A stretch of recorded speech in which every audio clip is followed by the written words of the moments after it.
Hey everyone, so today we will be building a star rating widget which is used by many companies like Amazon, Flipkart to collect feedback about their products. And this question is commonly asked in JavaScript machine coding rounds. And we will be, building this star rating widget with the vanilla JavaScript. And if you see the behavior, the default state, the stars are empty, and whenever we hovers over them, the stars are getting filled.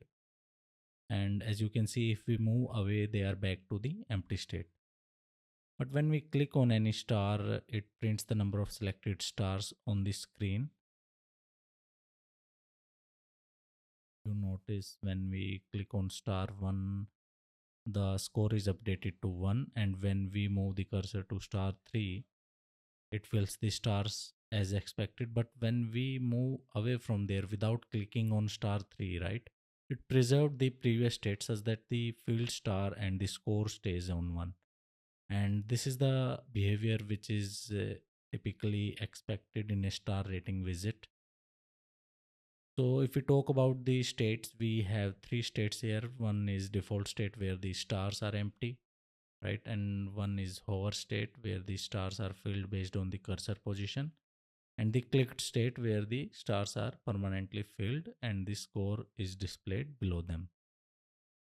So moving on, let's go through our functional spec for this problem. So basically we will need to write a function which will accept a container and the n number of stars. I mean, the consumer can provide the number of stars which should be visible on the UI. And next, in the hover state, we will need to change the state from outline to fill as expected, as we discussed earlier also. And clicking on any star should change all star till the clicked one to fill state and print the selected stars below them. So the printing part below the stars can be done by the consumer from the consumer end, right? Whatever they do, but in this case, we will, print the selected star. We'll pass them the value in the callback. So we'll say it, wait and watch. And for this problem, we will be using our own code editor. As you can see here, you can name it whatever you like.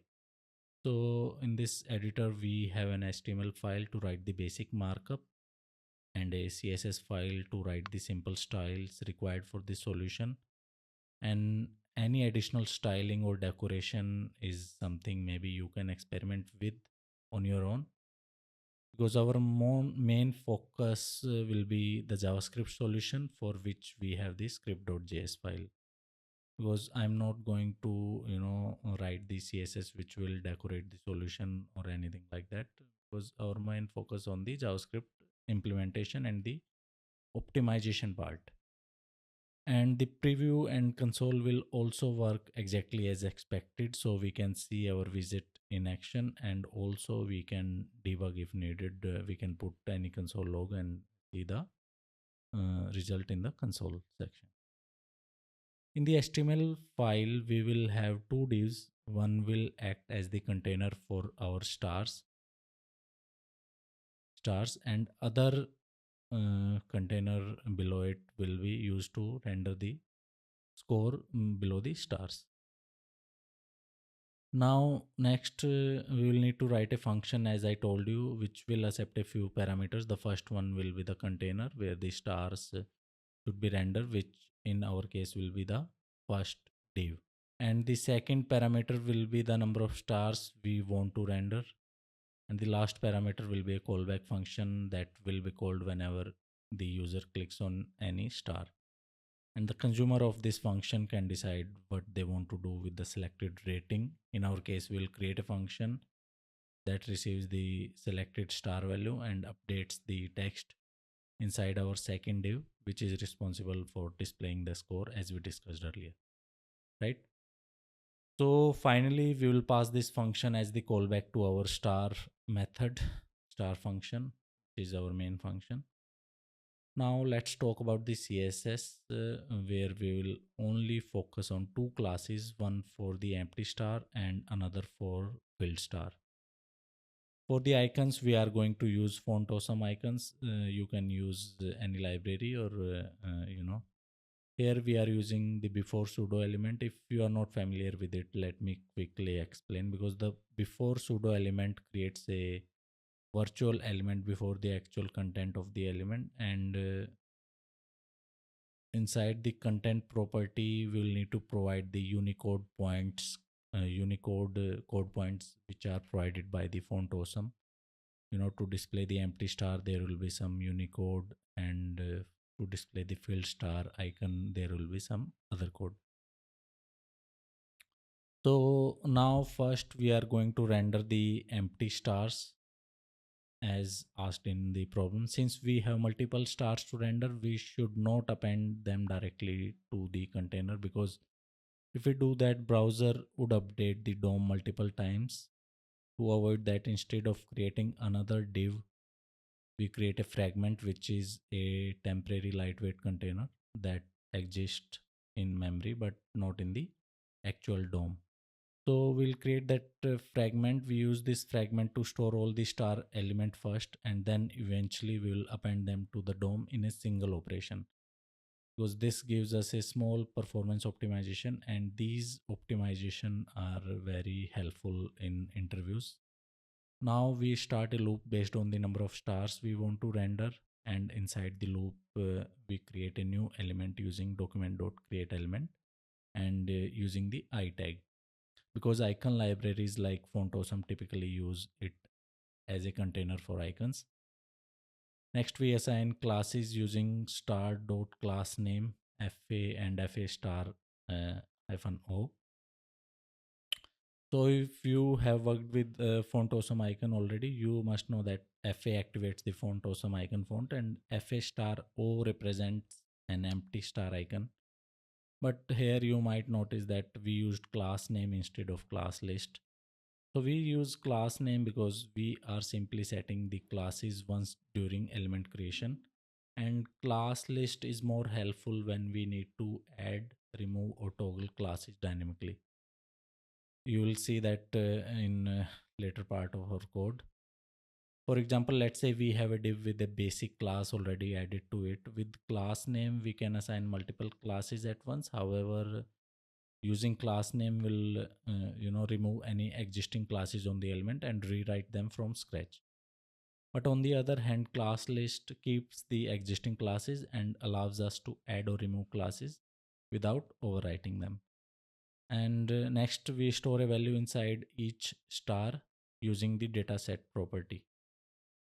So whenever we store a value inside each star using the dataset property, this creates a custom attribute for each element. And for example, if it will generate attributes like data value 1, data value 2, and so on, and it will help us, as I told you, to know which star is the user hovered or clicked by reading the value event.target dataset.value, as we will do later. We can give the name to the dataset property, and the browser will automatically create the custom attribute with the data hyphen in front of it, if you already know. And finally, instead of appending the star directly to DOM, we append it to our fragment. And after the loop finishes, as expected, we append the fragment to the container, and all the star appears on the screen at once, as you can see in the preview. So now we have rendered the empty stars. Now next step is to make them interactive, and for that we are going to add three event listeners, each one for the hover behavior, and one for the click behavior, and one for the reset behavior whenever the cursor leaves the stars. So let's look at them one by one. The first event listener we add is the mouse over event. This event gets triggered whenever the user moves their cursor over any of the stars. And inside this event, the first thing we do is to check whether the element the user hovered on actually contains a rating value. We stored this value earlier using the data value attribute on each star. So as I told you, if we are in the container, right? We have added the listener to the container, and if there is some space or the container is bigger than all of the stars, then that time also the event will get triggered. But we don't need to do anything if the user hovered over anything else other than the stars. So we'll check that value which we set it, and if the hovered element does not have a rating value, we simply return and do nothing. But if it does have a rating value, we call our highlight function, which we haven't created yet, but we'll create later. So basically what it will do is it will fill the stars up to position where the cursor is hovering, and giving the user a preview of rating they are about to select, right? The second event listener we add is the mouse leave event. This event triggers when the cursor moves outside the star container. Here we call the same highlight function, but this time we'll need to pass the count of last selected rating. And currently we are not storing it anywhere. So let's create a variable which will keep track of last selected rating. So if the user has already clicked on 3 stars, and moving the cursor away from the widget will restore the stars back to that state. So this ensures that the selected rating remains visible even after the hover effect disappears. So now let's move on to the third event listener, which is click event. And this event fires when the user clicks on any star. Inside this event, we again read the rating value from the star that was clicked, and we then update our active variable with this value because this is now the user's selected rating. After that, we call the highlight function again so that the stars stays permanently filled up to that selected value. And finally we call the callback function and pass the selected rating to it, which is active plus 1, as it is zero based indexing.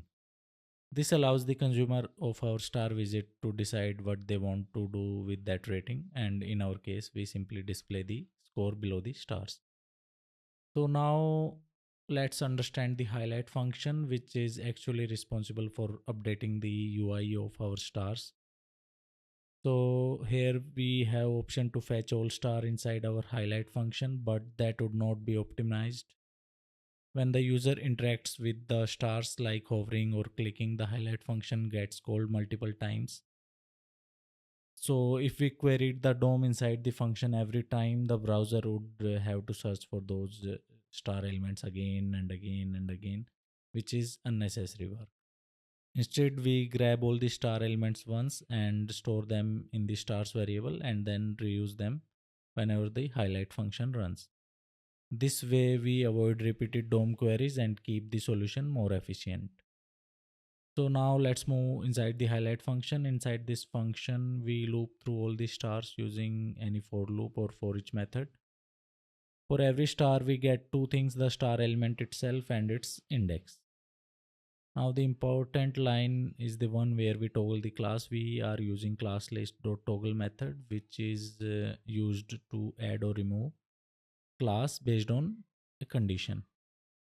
So here the class which we are adding or removing is filled class, which is responsible to fill or unfill the star. But the condition we are passing is index less than equal to value. So what does this mean? Suppose the user is hovering over the third star. That means the value passed to this function will be 2, as it is zero based indexing. Now the loop runs through each star. For star at index 0, the condition is true and the class gets added, the star becomes filled. Same for index 1 and 2.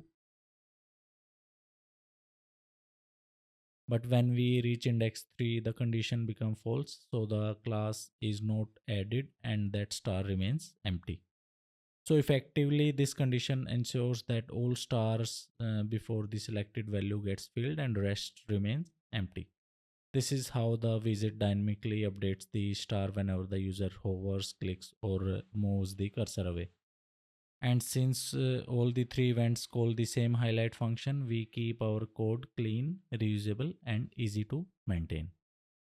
Also, I'll put this solution on the GitHub so you can take a look at the solution and you can try by yourself. And if you enjoyed this video, please subscribe to my channel. See you in the next.